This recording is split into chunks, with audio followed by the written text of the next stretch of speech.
Hey y'all, welcome back. Welcome back to our channel.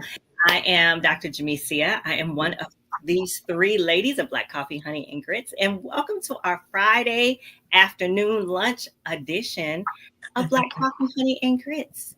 Ladies, we are the Black coffee, our lips drip with honey, and sometimes we got a little bit of grit. We've got sass, class, and all that ass, y'all.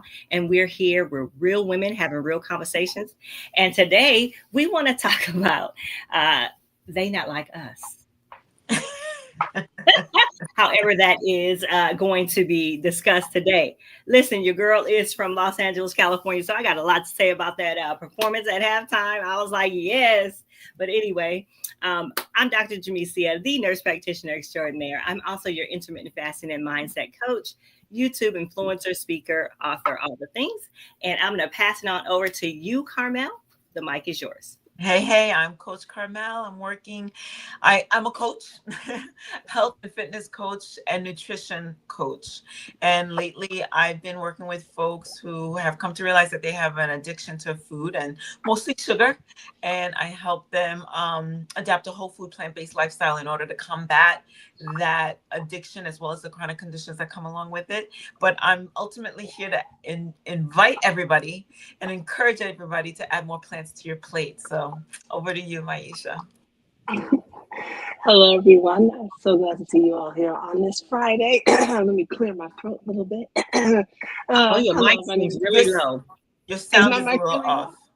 Or your sound is Hold on. It might not even be connected. Hold on a second. All right, is that better? Testing. Yeah, a little bit better. Is that okay? All right. Look, I'm still trying to get it.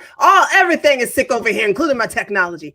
All right. Hello, everyone. My name is Debbie Maisha, and I'm the founder of Black Lotus Tantra Community, which is a Lilith-based Tantra and sex magic community for the power, healing, and liberation of Black women. Back to you. Oh, okay. I like Lilith. I like all of the above. Yes. Girl, so listen, everybody's still talking about the Super Bowl, the Kendrick Lamar, the performance, the they not like us, the undercurrents, the subliminals, the everything about the performance. So I did not watch it live. I didn't see it live because I wasn't watching the Super Bowl, but I have seen clips over and over. People doing dances on TikTok. Have you watched the whole performance yet? I've only watched Serena, the clip of Serena. That's it. Crip walking. Have not, but I will. So I just wanted to pass it. I'm going to pass it over to you, Maisha, more so because I don't know if you've seen everything, but when I think they not like us, there's so many things that come to mind. And for me, listen, there just on a basic level, like they meaning everybody who's not Black to me, number one. And I feel like it's like, I feel like they're not as compassionate. They're not as understanding. They're not as creative. They're not as a whole lot of things. So immediately my mind goes to more than anything, compassion and all of the things that we as Black people have been through. So that's immediately what I think about. I haven't really dissected and dug completely in, but I'm sure I'm going to have a lot more to say with this conversation. But I am going to pass it to you, Maisha. What are your thoughts on it? Oh, yeah, I watched it live. Yeah, I didn't watch the Super Bowl. I didn't care for who was playing, but I watched it live and then I went back and watched it again because it was good. And then I've seen all the clips. I mean, I already knew the song. And I think that what started out as a diss track has become so much more than that. Like Drake, don't even worry, this ain't really about you anymore. So you can rest easy now, sir. But it has become a different kind of anthem for Black folks. And no, they're not like us. Now, the performance itself, like to watch the whole thing, to have the Black bodies in the shape of the American flag, to have them dancing to that, given what is happening in the political climate, down to Serena, down to the little two-step that everybody's doing now everywhere for the rest of their lives. It's just, it was fantastic. Now, when I first watched it, I was kind of like, I mean, that was all right. Honestly, I was one of those people that was like, that was all right.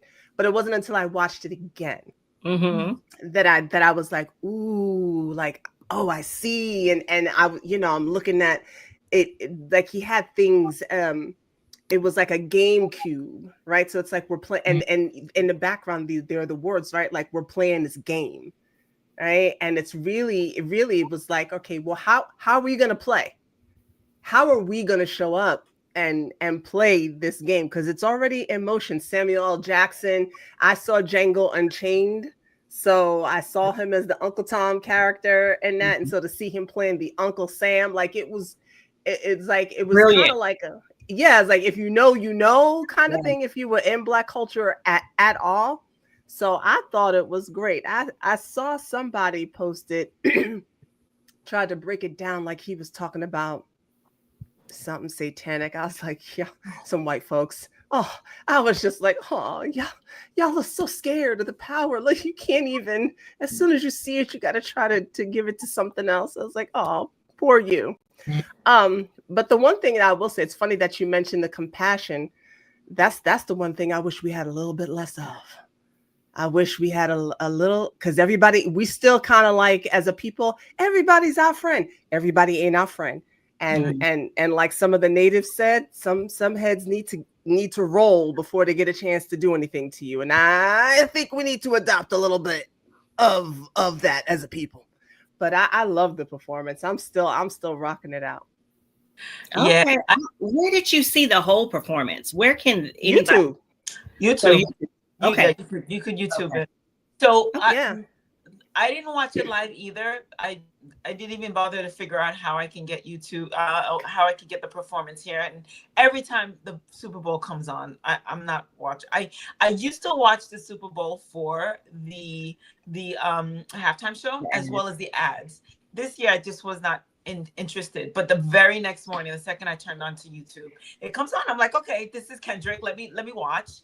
I was like, oh, and immediately my mind went to the American flag. Donald Trump is there. This is a hip hop artist. This is not somebody mainstream. This is not somebody who's like this. Like he comes with his lyrics. He comes with his rhymes. He comes with his messages and his meanings and his uppercuts. And you, if you're not listening, if you're not paying attention, you're gonna miss it. And I missed it, just like what you said, Maisha. I was just like, okay, it sounds good, it looks good. I was enjoying the performance, but after watching it again, that gives you a chance to kind of like listen to what he's saying, hear all the uppercuts and everything that he was throwing out there. And it's funny that you said, oh, Drake, it's not about you anymore. But for him, it is. For him, it's always going to be about him. And even for the folks who don't understand, white, black, whoever, folks who don't know Kendrick, who don't know about the beef, who don't know any of that, they're not even going to understand the big impact and the bigger picture of who he was talking to. He wasn't talking about Drake anymore. It's very, very true. He was talking to those that are not like us. That's right. The fact that the elected president was in the stands was even more powerful. It was so powerful. The fact that, like, I don't know who nominated for Kendrick to be on that stage. Like, what were you thinking? Like, why did you think that this was going to be anything less than what it was? Right. And people that didn't understand was just kind of like, that performance sucked. Like, that was boring. I heard white people saying that was so boring. That was the worst halftime show. For us, we're cheering and celebrating because it was so powerful. So many things were said. And it didn't take him leaping from something in the sky and fireworks and things happening for us to enjoy the performance and feel the energy and also get the message. Right. Yes. You know, it reminded me when just the way you said that, Carmel, and it's not that I was there, but I can only imagine, right? Here folks are working whatever lands they're working, right? Caribbean or the US. And we're over here singing some song that just sounds all friendly. Overseers like, what are these people singing about? But in the songs, as often was the map, right? To the Underground Railroad, like this is the way to go and this is what to do. And people are all excited about it. And they're like, what are they excited about? It's just a song, because it wasn't for you. Right. The message wasn't for you. It wasn't for you to get. And I'll say this. I watched some other clips, some conservative guy who didn't like it at all, because there was no diversity in the performance. The same folk who don't want diversity, equity, inclusion. He was very upset that there was not one white dancer, no one to be found in the performance. It was just all the same. He couldn't even really get the words out. But I was like, oh, so now you want diversity, equity. Now he wants He's diversity. really on the news show talking about this. Well, didn't he enjoy SZA's part? Like, we gave you that. I mean, every other Super Bowl show, like Uncle Sam wanted. Uncle Sam right, said, right. Better. Super Bowl been white. Like, what is your problem? Anyway, right. Yes, ma'am. So, yeah, yes, ma'am. it was good. It was good. And then hearing, and so as I'm watching it, I'm like, I'm really trying to dissect it and understand, because he raps so quickly. You have to kind of like, wait, what was that? So I listened to a few commentaries and people dissecting it, and it was actually brilliant, genius. Samuel Adams played a brilliant Samuel Jackson. Sorry? Jackson. Yes. Samuel Adams is a beer. It's probably a real person too. Sorry, I don't know my white people history like that. Anyway, and it was just, it was entertaining, and it was fun to know what he was saying. And it really left me thinking, wow, like there's a lot going on in the world that people seem to think that we're not aware of. And not only are we aware of it, but our gangster rappers are telling you on the biggest stage in the world, as far as entertainment and sports are concerned, we know what you're up to. We know we're smart. We got you. We're waiting for you. At the same time, he's educating us. That's right. Yeah. Oh, see, now I'll dip over to Jamesia for a minute, because I know she can she can appreciate this. But so that has always been that way with us, right? And credit where credit is due. While the East Coast, for instance, was big on doing some political things, we have Public Enemy over here, right? It was NWA, right, who came out from the West Coast, and was when they were talking about F the police, and people were like, oh my God, but people weren't listening to the stories they were telling about what was happening to the youth over there. They were too caught up in how the story was being told, right, instead of actually listening to the stories that were being told. Like, we've been talking about this stuff. This is our way of storytelling. Always has been, and it's always been for us. Except for like Eminem got to slide in, but other than that, it's always been for us.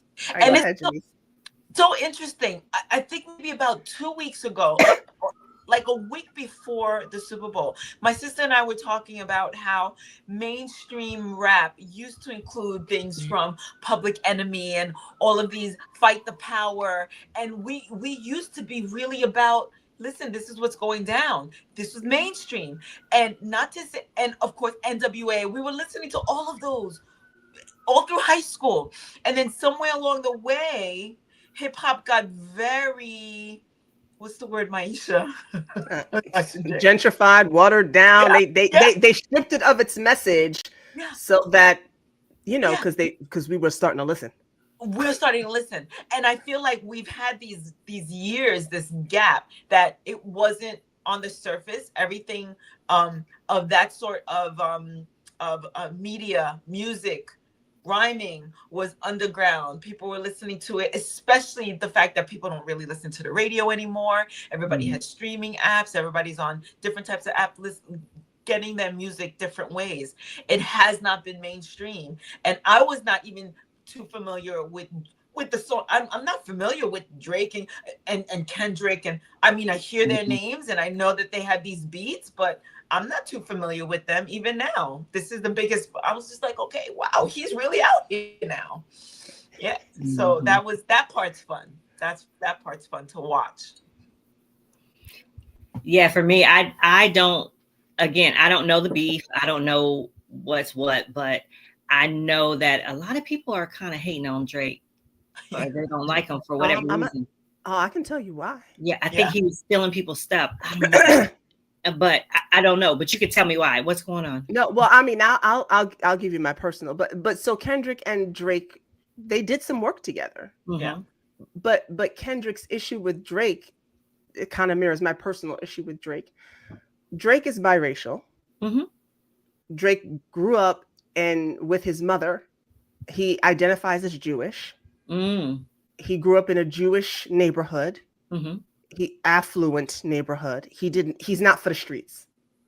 Okay.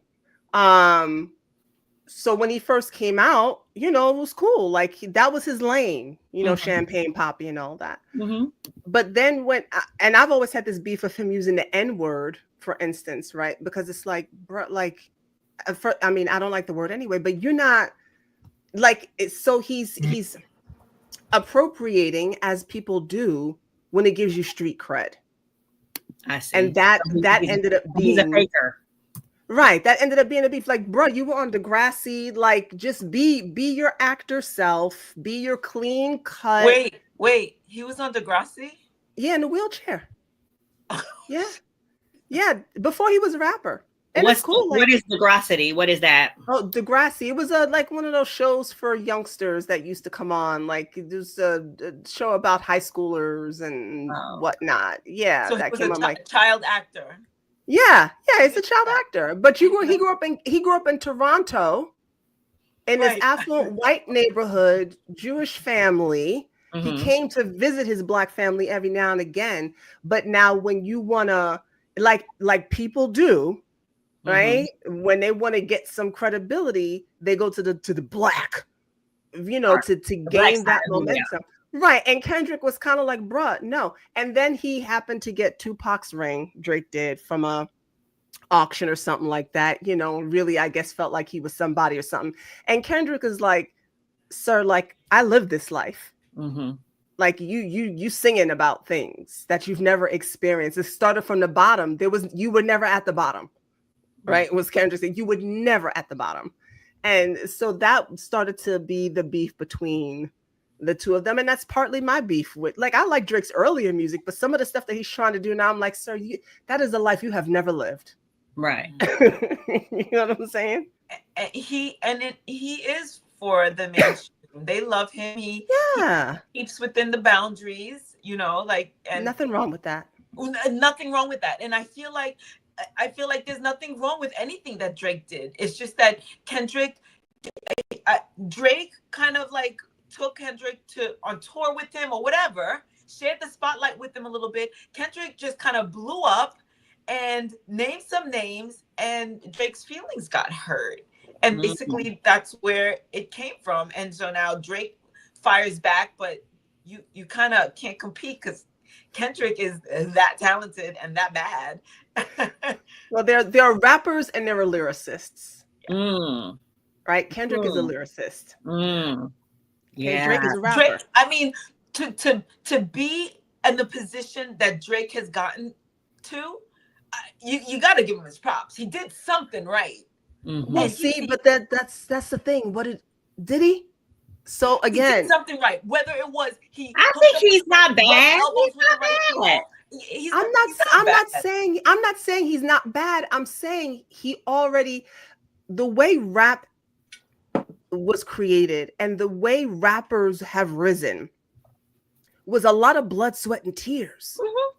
Drake didn't have to give out any blood, sweat, or tears to the extent that other black rappers have had to give out. Like he had to You don't prove have him. to have, He's an entertainer. Right? had blood, He's- sweat, and tears to be a rapper. He's a you do a little bit though. No, not really. He's an entertainer. I Oh, mean, Be he a doesn't. gangster rapper. that's the same No, argument. no, I don't think so. Run DMC were not. They weren't gangsters. Right. Run DMC. No, right. Right. Yeah. Yeah. Will Smith. And truth be told, Public Enemy, they weren't gangsters either. I'm not talking about Neither was gangster rap. Yeah, I'm not talking about gangster rap. Like that's not a that's its own separate genre. But there are feet in the door that Drake had, for instance, is what I'm saying, that others had to work much harder for. I'm not Hence why he didn't start from the bottom. I'm That's not what I'm mad at him saying. for that. Yeah, I'm not either. But one cannot want to be on that side as though this is that life you had when you did not have that life.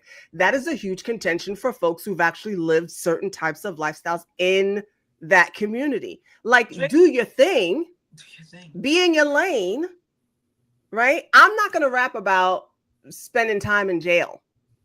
Right?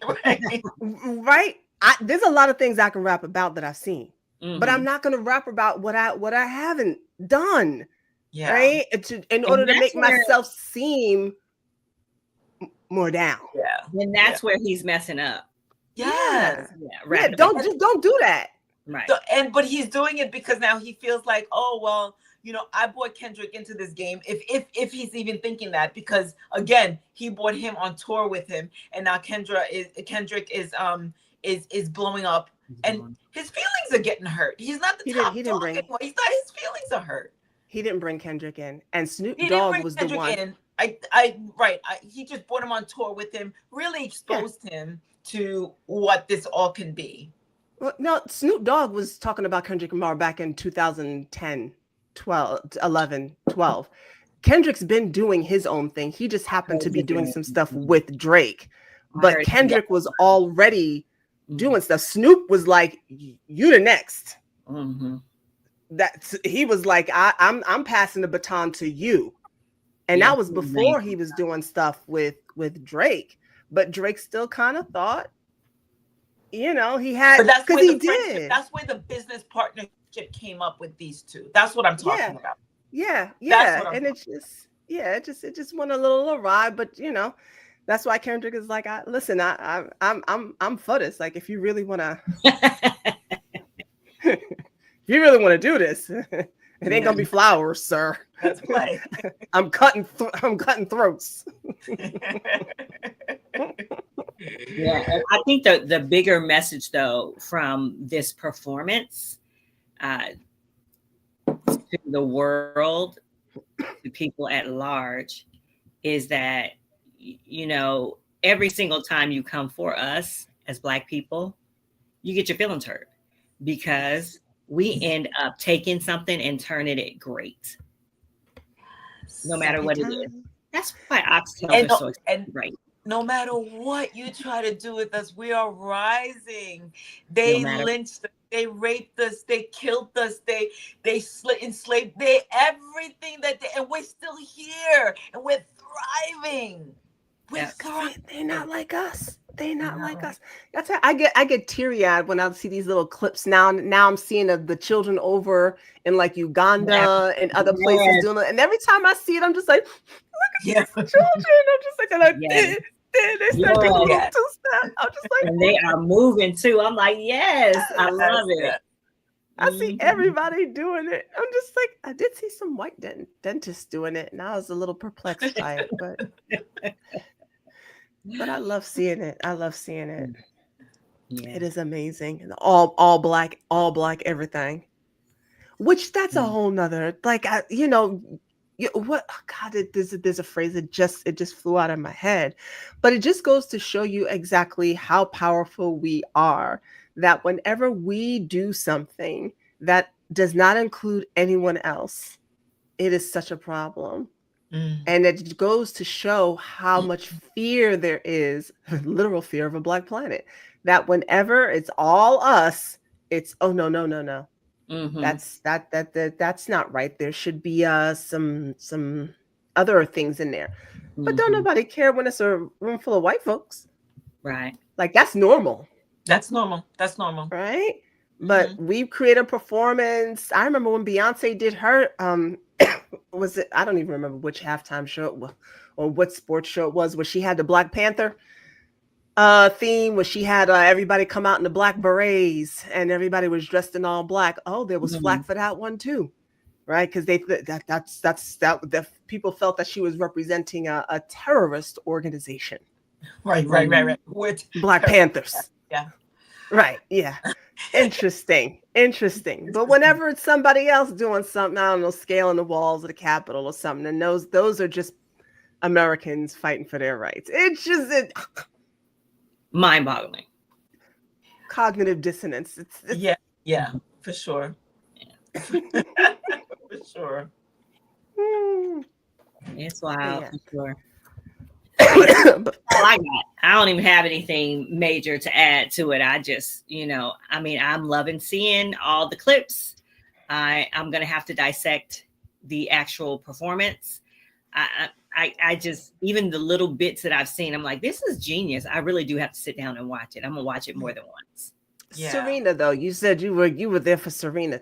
Oh yeah, because she was crip walking. I was like, okay, I feel it. I'm like, yes, ma'am, I feel it. And then somebody had something to say about that, and then her husband came back and was like, sir, sit down. Yes.